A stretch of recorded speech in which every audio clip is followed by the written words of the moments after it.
말기에서 보실 수 있습니다.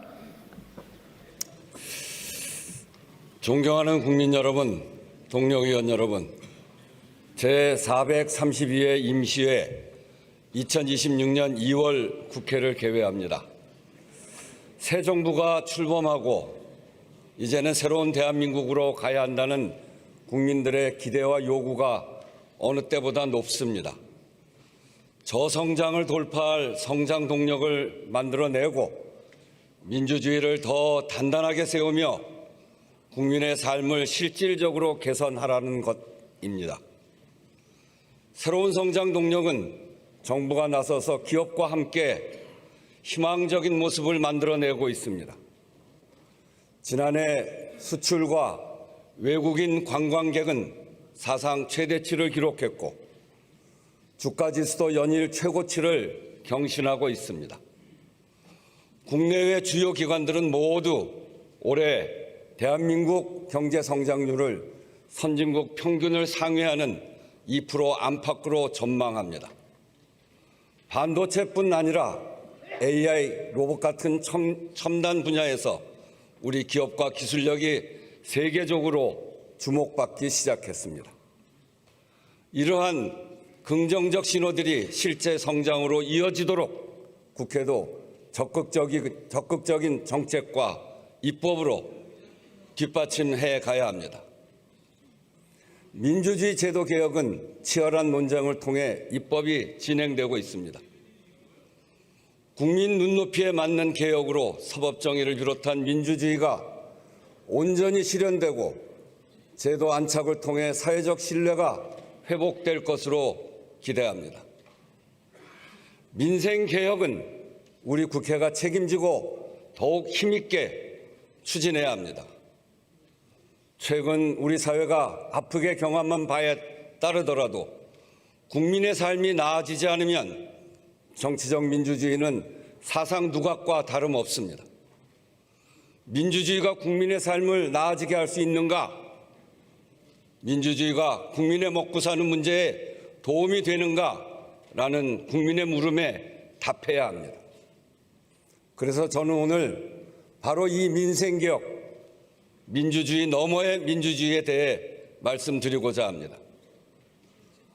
회복과 성장에 대한 기대감 한편으로 일부 기업과 업종, 계층과 지역만 올라가고 나머지는 내려가며 격차가 확대되는 K자형 성장, 양극화 성장에 대한 우려가 커지고 있습니다. 격차는 그저 수치로 읽는 사회 현상이 아닙니다. 노력하지 않은 어제는 없었는데 오늘은 힘들고 내일은 불안한 사람들의 낙담입니다. 서울 자가의 대기업 김부장과 비수도권 전세 중소기업 이부장의 하루하루 날이 갈수록 벌어지는 차이 앞에 위축되는 무력감입니다. 대기업과 중소기업의 월평균 급여가 거의 2배 차이가 납니다. 신입사원은 매월 81만 원, 20년 이상 재직자는 367만 원, 근속기간이 길수록 임금 격차가 더 벌어집니다. 큰 기업 쏠림, 수도권 쏠림이 일어날 수밖에 없습니다. 취업을 늦추더라도 대기업에서 시작하고 취업 난방 한계선 아래로는 가지 않겠다는 청년들이 늡니다. 지난해 20, 30대 쉬었음 청년은 역대 최대 규모였습니다. 구직 기간이 길어질수록 생애 전체적으로 고용 안정성이 약화되고 소득도 감소합니다. 대중소기업과 수도권 지방 간 격차가 청년들의 삶으로 들어와 악순환을 만들고 있습니다.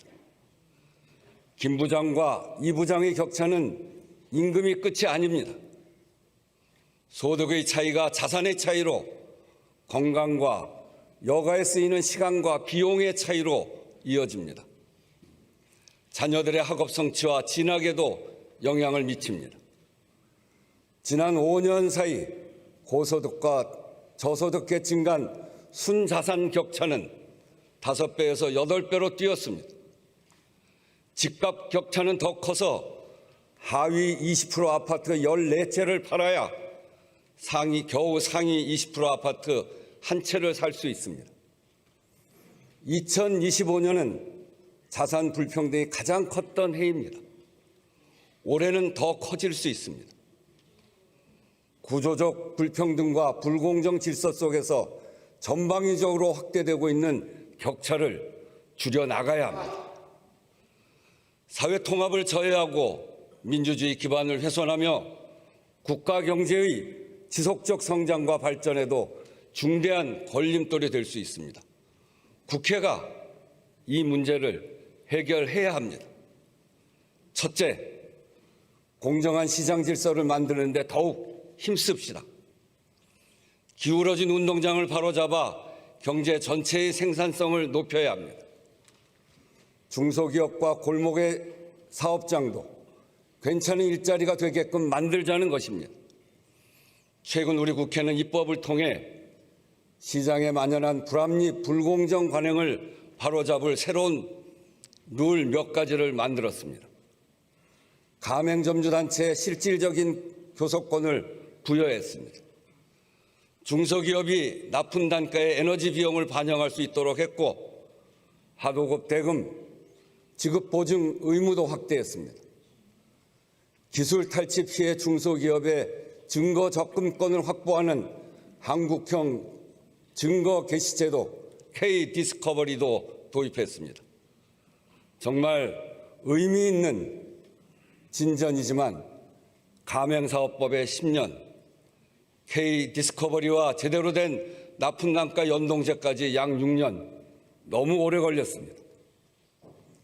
지난주 학교급식법 개정안이 통과되는 순간 방청석에서 서로 부둥켜 안으며 눈물을 쏟아내던 학교급식 노동자들을 보셨을 겁니다. 기쁨의 눈물인 동시에 입법까지 긴 세월을 겪어야 했던 말할 수 없는 고통과 서러움이 북받쳐 터져나온 울음이었을 것입니다. 더 속도를 냅시다. 우리 경제의 다수를 차지하는 중소기업과 자영업자, 대리점과 하청업체, 플랫폼 입점업체들은 여전히 거래 조건을 일방적으로 통보받는 구조에 놓여 있습니다. 이 구제를 그대로 두면 양극화 성장이 가속될 것입니다. 이들에게도 가맹점 주인처럼, 가맹점주 단체처럼 실질적 교섭권이 보장되어야 합니다. 특히 고용의 80%를 창출하고 있는 중소기업이 대기업과 계약 체결 과정에서 시장 지위 차이로 겪는 불균형을 해소해 주어야 합니다. 그래야 대중소기업 격차를 줄이고 더 많은 양질의 일자리를 만들어낼 수 있습니다. 대기업 김사원과 중소기업 이사원의 출발선도 좁힐 수 있습니다. 중소기업 협동조합법이 심사 중에 있습니다. 중소기업들이 생산성과 경쟁력 향상을 위해 설립한 중소기업 협동조합의 납품단가 등 협의 요청에 대기업이 응하도록 하는 것입니다. 신속하게 처리될 수 있도록 소관 상임 및 관련 부처의 적극적인 논의를 당부드립니다. 전 국민 3분의 2의 개인정보 유출, 불공정 거래, 노동자의 잇단 사망, 은폐 의혹 등이 드러난 플랫폼 기업 쿠팡에 대해 국민적 우려와 분노를 전합니다. 한국의 법과 제도를 무시하고 눈가림식 보상책으로 책임을 모면하려는 모습에 대해 매우 유감입니다. 어떤 기업이든 어떤 자본이든 대한민국에서 영업하는 이상 우리 법을 준수하고 책임을 져야 합니다.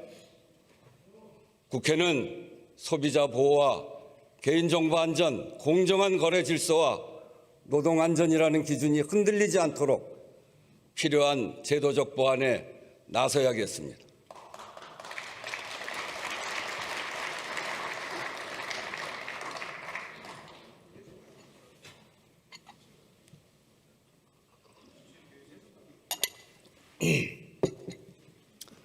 둘째, 지방의 성장에 불씨를 놓아야 합니다. 수도권, 비수도권 인구 격차가 지난해 처음 100만 명을 넘었습니다. 혁신산업 일자리 3분의 2가 수도권, 지난 20년간 증가량의 68%를 수도권이 점유했습니다. 생산성 격차도 더 커졌습니다. 인구 감소와 산업 기반 약화가 세수 감소로 이어지며 지방을 점점 더 가난하게 만들고 있습니다. 지방 청년들이 고향을 떠나는 가장 큰 이유는 괜찮은 직장이 없어서입니다. 인프라보다 일자리, 지역 간 생산성 격차를 줄여야 합니다. 지방의 산업이 살고 지방 기업이 성장할 수 있는 환경이 매우 중요합니다. 국회의장은 그간 자문기구를 통해 지역투자공사 설립과 지역 재투자기금 설치, 차등 공동법인세 도입 등을 중점 과제로 제안했습니다. 지역에서 생산되는 에너지가 지역 발전에 도움이 되는 방안도 적극 검토할 필요가 있습니다. 그렇지 않아도 작은 국토 면적 중 수도권 11.8%만 사용하는 우를 범하지 말아야 합니다. 이제 국회에서 구체적으로 논의해 봅시다. 지난해 국회 입법지원기관들이 공동으로 다차원적 불평등 지수를 개발했습니다. 소득, 자산, 교육, 건강 네 차원을 종합적으로 분석했더니 자산 불평등이 심화하고 있으며 주로 지역 변수에 기인했습니다. 올해는 거주, 교통, 문화, 의료 등까지 포함한 지역 간 격차 분석을 계획하고 있습니다. 의원님들의 입법 활동을 더욱 깊이 있게 지원하겠습니다. 최근 구체화하고 있는 지방정부 행정통합 논의도 지역별 특별법 제정을 통해 잘 뒷받침해 나가도록 합시다.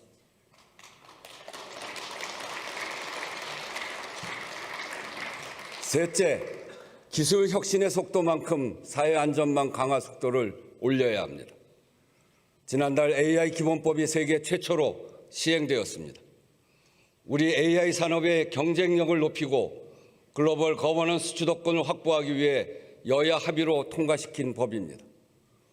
한국형 AI 생태계의 법적 기반을 완성하는 후속 입법, 유관 기관의 AI 활동을 위한 입법에도 힘을 모아 추진해 나가야 합니다. 이와 동시에 AI를 비롯한 기술 혁신 도입으로 새롭게 제기되는 문제들, 다양한 갈등 이슈에 대해서도 국회가 선제적으로 대응해 나아가야 하겠습니다. 최근 조사를 해보면 우리 국민 19은 경제적 양극화가 심각하다고 인식하고 있습니다. 매우 심각하다는 인식이 3년 전보다 크게 늘었습니다. 직장인 10명 중 8명은 AI 확산으로 사회 전반의 불평등 심화가 우려된다고 답하고 있습니다. 소득 재분배 기능과 복지, 사회 안전망을 강화해야 합니다. 전일제 상시 고용임금 노동을 전제로 설계된 현행 사회보험은 특수고용, 프리랜서, 플랫폼 노동 같은 새로운 고용 형태를 반영하고 있지 못할 뿐더러 다가올 위험에 대응하는 데도 한계가 있습니다. 국회 사회적 대화 협의체에서는 지난 6개월 동안 산재보험과 고용보험 확대를 위해 구체적 방안에 대한 이견을 좁히는 한편 AI 전환에 노동과 산업, 사회에 미칠 영향을 두고 노사가 함께 논의할 주요 의제를 압축해왔습니다. 이 같은 논의가 성과를 내고 입법으로 이어지려면 안정적이고 지속 가능한 틀이 있어야 합니다. 국회 사회적 대화 기구의 법제화가 꼭 필요한 이유입니다. 관련 국회법 개정을 서둘러 주실 것을 요청드립니다. 넷째, 생명 안전을 강화해야 합니다. 생명 안전에도 격차와 불평등의 그늘이 엄연합니다. 산재 사망률 OECD 1위, 사망사고 대다수가 50인 미만 사업장에 몰려 있고 건설사고 사망자의 경우 하청 노동자 비중이 계속 증가해 60%를 넘기고 있습니다. 목숨을 담보로 일하는 산업 현장이 밑바탕에 깔린 구조로는 성장을 지속할 수 없습니다. 반복적 사망 사고의 책임을 더 엄중히 묻는 산업안전보건법의 개정, 중대재해처벌법 집행을 위한 수사기관의 전문성 확보와 입법 취지에 걸맞는 양형기준 마련, 산재보험 손보상 제도 도입, 정부와 국회, 법원이 함께 움직여야 할 과제가 많습니다. 국회가 적극적으로 나서서 변화를 이끌어낼 수 있도록 의원님들의 관심이 필요합니다. 우리 국민의 생명과 안전을 국가의 기본 책임으로 명확하게 하는 생명안전기본법이 처음 발의된 지 6년이 지났습니다. 그 사이 이태원 참사와 오송 참사, 그리고 또 여객기 참사가 일어났습니다.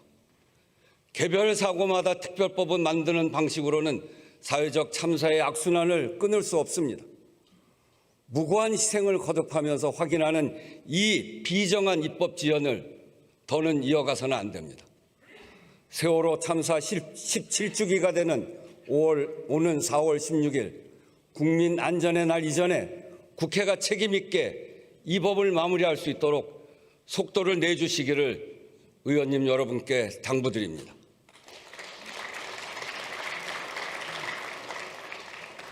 존경하는 의원 여러분, 이번 2월 임시회에서 반드시 해야 할 일이 있습니다. 국민투표법 개정을 더는 미루지 맙시다. 국회 의무 불이행으로 국민 참정권을 구체화하는 법률의 공백 상태가 올해로 11년째입니다. 최근 유럽연합을 비롯한 여러 나라에서 외교, 국방, 국가 안위에 관한 긴급사항을 국민투표로 결정했습니다. 소용돌이라고 할 만큼 국제질서의 불안정성이 큰 환경입니다. 안으로도 전환기적 변화를 만들어 가야 합니다. 그러나 지금은 국가 주요 정책에 관한 신속한 국민적 합의 절차가 필요해도 국민투표가 불가능합니다. 개헌의 절차적 걸림돌이 되어서도 안 됩니다. 아직은 논의가 본격화되었다고 보기 어렵지만 윤석열 전 대통령에 대한 1심 재판이 끝나면 달라질 수 있습니다. 대비해야 합니다. 개헌안을 내놓을 수 있어도 국민투표 제도가 없어 개헌을 못하는 상황만큼은 만들지 말아야 합니다. 하나씩만 나와도 삼천리는 초만원이라고 한 산하 제한 시대, 스마트폰은 고사하고 삐삐조차 없었던 시대에 만들어진 낡은 헌법의 한계에 대해서는 이미 공감대가 넓습니다. 국민적 요구가 모인 내란 청산과 사회 대개혁도 다시는 12.3 비상계엄 같은 일이 발붙이지 못하도록 제도적 방벽을 세우고 국민의 기본권을 강화하는 개헌 속에서 비로소 완성된다고 생각합니다. 할 수 있는 만큼 또 합의되는 만큼만 우선 첫발을 떼는 것이 중요합니다. 첫 술에 배부를 수는 없습니다. 문부터 열어야 길을 나설 수 있습니다. 5.18 등 민주주의 정신 헌법 전문 수록, 국회 비상계엄 승인권, 지방 분권과 지역균형 발전 정도는 여야 모두 반대할 이유가 없습니다. 국민적 공감대도 높고 국가적 필요성도 큽니다. 개헌을 과제로 받아들이기만 한다면 최소 수준의 개헌안 성안은 가능합니다. 적어도 현 시점에서 걸림돌은 시간이 아니라 개헌은 어렵다는 인식, 개헌을 정략적으로 바라보는 인식입니다. 개헌을 할 것이면 지방선거일에 국민투표를 동시에 하는 것이 가장 좋습니다. 목표가 분명해지고 국민들의 투표 편의성도 좋습니다. 그러자면 이달 중순 설 전까지는 국민투표법 개정을 완료해야 합니다. 의장은 모든 선택지를 검토할 것입니다. 여야 모두 적극적으로 국민투표법 개정에 임해 주실 것을 촉구합니다.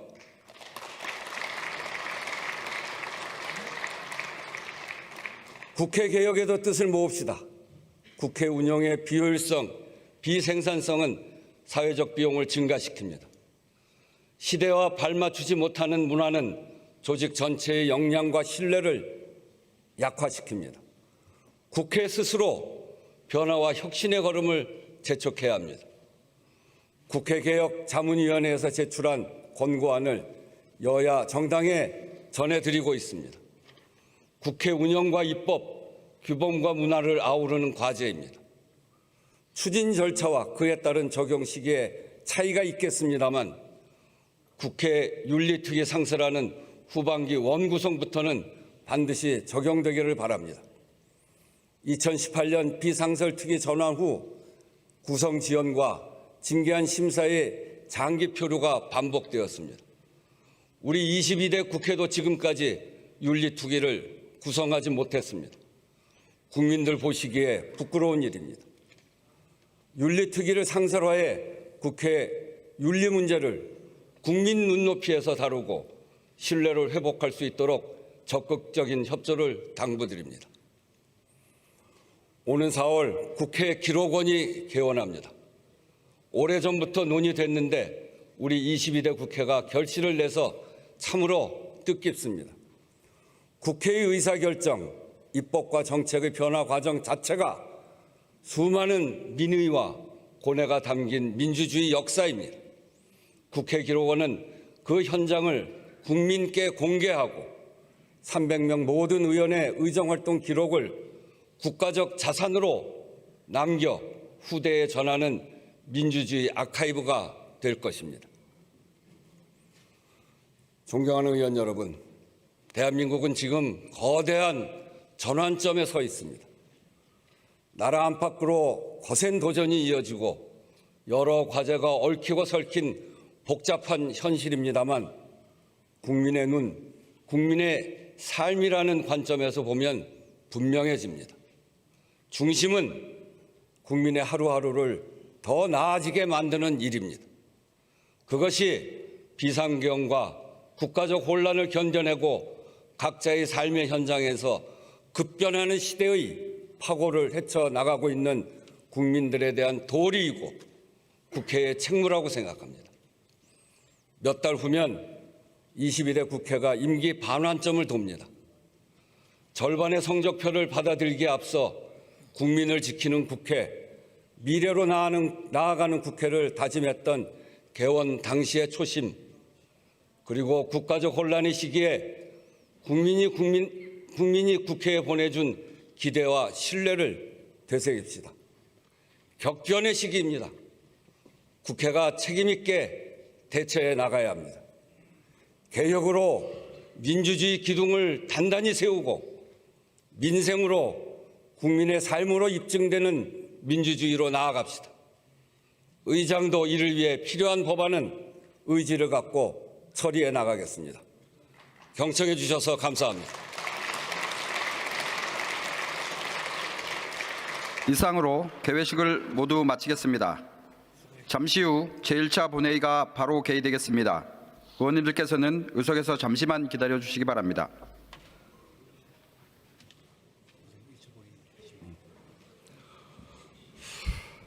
의석을